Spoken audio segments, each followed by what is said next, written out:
बिस्मिल्लाहिर्रहमानिर्रहीम। अस्सलाम वालेकुम स्टूडेंट्स, मेरा नाम है उज़्मा क़य्यूम और आप देख रहे हैं enjoy studies.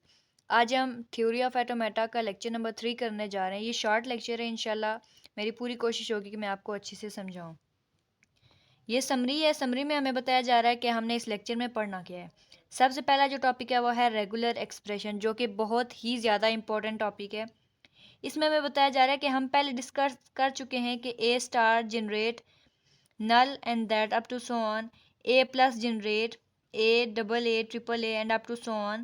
So the language L1 is equal to this and L2 is equal to this can simply be expressed by a static a plus respectively. कह रहे हैं आसान अल्फाज में सिंपली एक्सप्रेस कर सकते हैं a स्टार से और a प्लस से।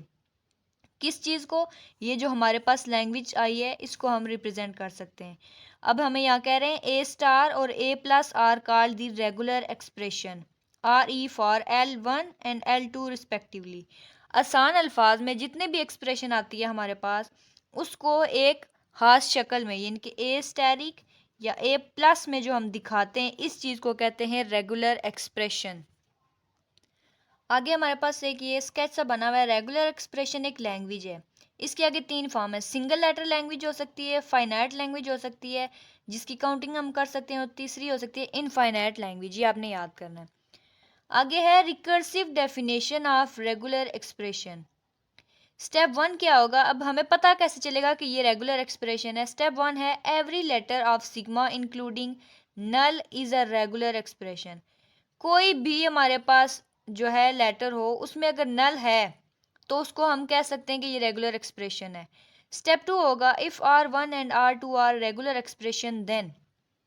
अगर R1 और R2 को हम कहेंगे ये रेगुलर एक्सप्रेशन है तो ये जो एक सिंपल R1 होगा, R1 R2 को आपस में मल्टीप्लाई कर रहे होंगे या उन दोनों को आपस में प्लस कर रहे होंगे या सिंपल R1 का स्टेरिक ले रहे होंगे, तो ये सारी फॉर्म्स का मतलब है कि ये रेगुलर एक्सप्रेशन ही हैं। R1 और R2 को हम कह दें कि ये रेगुलर एक्सप्रेशन है तो इसका मतलब है इससे बनने वाली सारी चीज़ें भी रेगुलर एक्सप्रेशन हो सकती हैं। स्टेप नंबर 3 है nothing else is a regular expression. इसके अलावा कोई चीज़ जो है रेगुलर एक्सप्रेशन नहीं है।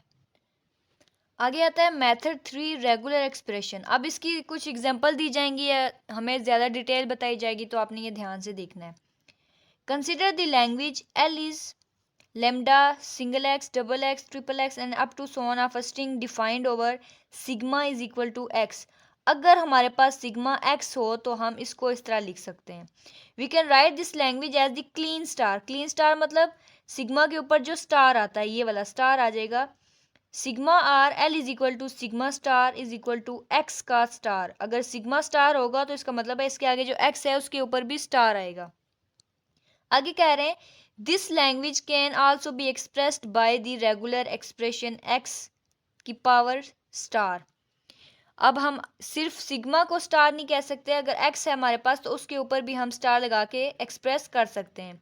Similarly the language L is x double x triple x define over sigma is equal to x. यहाँ पे ऊपर स्टार के बारे में बता रहे हैं, अब यहाँ पे हमें प्लस के बारे में बताएंगे। Can be expressed by the regular expression x plus. Now consider another language L consisting of all possible strings. All possible strings का मतलब है कि कोई लिमिट नहीं दी गई, जितने भी हमारे पास अल्फ़ाबेट्स हैं बस उनको हम आगे ओपन करके लिख देंगे। Defined over sigma is equal to A b. अब यहाँ पे हमें 2 लेटर दिए गए हैं। This language can also be expressed by the regular expression a plus B का star.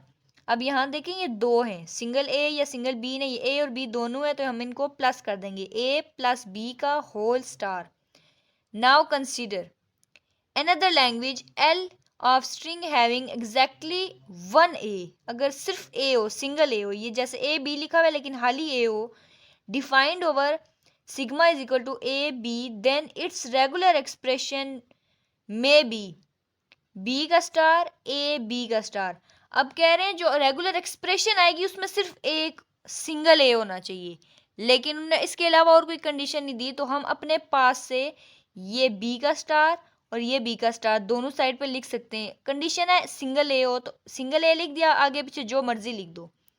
Now consider another language of even length. Even length का मतलब 2 4 6 इस तरह की लेंथ हो उनकी, ए बी दे दिया है हमें।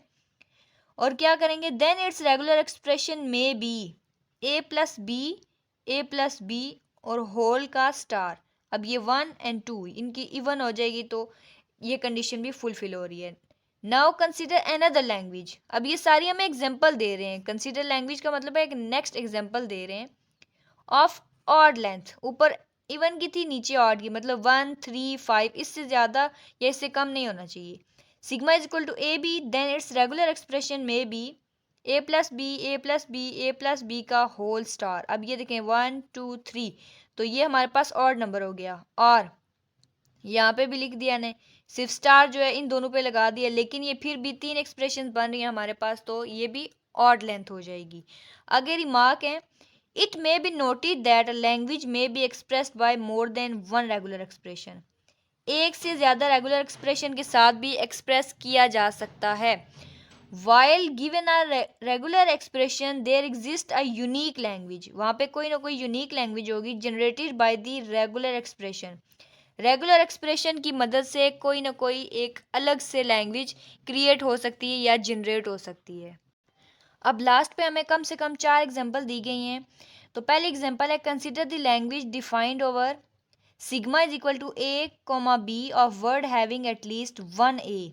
अब ये आपने गौर से देखना है, 1 ए, जैसा ये ऊपर उन्होंने बताया था ना एक ए होना चाहिए, तो हमने अपने पास से इधर भी बी का स्टार लगा दिया, इधर भी बी का स्टार लगा दिया। तो इसी तरह हम यहाँ पे देखेंगे हमें क्या कंडीशन दी गई है, 1 ए, यानी कि एक ए होना चाहिए, इसके अलावा हम कुछ भी साथ में लगा सकते हैं। तो यहाँ पे हमने क्या किया, ए प्लस बी का स्टार और दूसरी साइड पे ए प्लस बी का स्टार लगा दिया, सेंटर में ए आ गया। हमारे पास जो कंडीशन थी एक ए होना चाहिए, तो हमने अपने पास से भी ये दोनों चीज़ें लगा दी। नेक्स्ट एग्जाम्पल है, consider the language defined over sigma is equal to a comma b over of word having at least 1 a and 1 b. अब एक ए हो सकता है और एक बी हो सकता है, तो हम क्या करेंगे यहाँ पे, तो यहाँ पे देखें क्या किया, ये सिंगल ए है ये सिंगल बी है, और इसके साथ यहाँ पे भी मल्टीप्लाई कर दिया, ए प्लस बी को यहाँ पे भी कर दिया और लास्ट पे भी कर दिया। इनकी कंडीशन पूरी हो रही है कि एक ए है और एक ही बी है। प्लस अब ये दूसरी एक्सप्रेशन है, ये नहीं कहना कि ये पूरी एक एक्सप्रेशन, ये प्लस सेंटर में है और ये दूसरी एक्सप्रेशन है। यहाँ पे भी एक ए बी लगा दिया और यहाँ पे भी एक बी लगा दिया। तो इससे क्या हुआ, जो हमारी गिवन कंडीशन थी वो तो पूरी हो गई, ए और बी अलग अलग आ गए दोनों जगह पे, लेकिन उसके अलावा हमने अपने पास से जो चीज़ें लगाई हैं वो भी ठीक हैं, ये लगाने से हमारा क्वेश्चन गलत नहीं होगा। एग्जाम्पल नंबर 3 है, consider the language defined over sigma is equal to A B of word starting with double a. ये देखना है आपने, डबल ए से स्टार्ट हो रहा है, एंडिंग इन डबल बी और ख़त्म हो रहा है डबल बी से। देन इट्स रेगुलर एक्सप्रेशन में b, starting with double a लगा दिए, एंडिंग विद डबल बी, दरमियान में कुछ भी लगा दें। तो हमने क्या लगाया, ए प्लस बी का स्टार। तो हमारे पास जो कंडीशन थी वो फुलफिल हो गई, लिहाजा हमारी जो एक्सप्रेशन है वो ठीक है। नेक्स्ट एग्जांपल नंबर 4 है, consider the language defined over sigma is equal to A B of words starting with A and ending in B. ए से स्टार्ट हो रहा है और बी से ख़त्म हो रहा है, और starting with B and ending with a. Then it's regular expression में बी, ए से स्टार्ट हो रहा है, दरमियान में अपने पास ए प्लस बी का स्टार लगा दिया और एंड हो रहा है बी से। प्लस अब दो कंडीशन दी थी ना, और आ गया बीच में, तो हम यहाँ पे प्लस लगा देंगे, और starting with B and ending with A, और दरमियान में ए प्लस बी का स्टार लगा दिया। उम्मीद करती हूँ कि लेक्चर आपको अच्छे से समझ आ गया होगा। मिलते हैं नेक्स्ट वीडियो में, रखिएगा अपना बहुत सारा ख्याल। अल्लाह हाफिज़।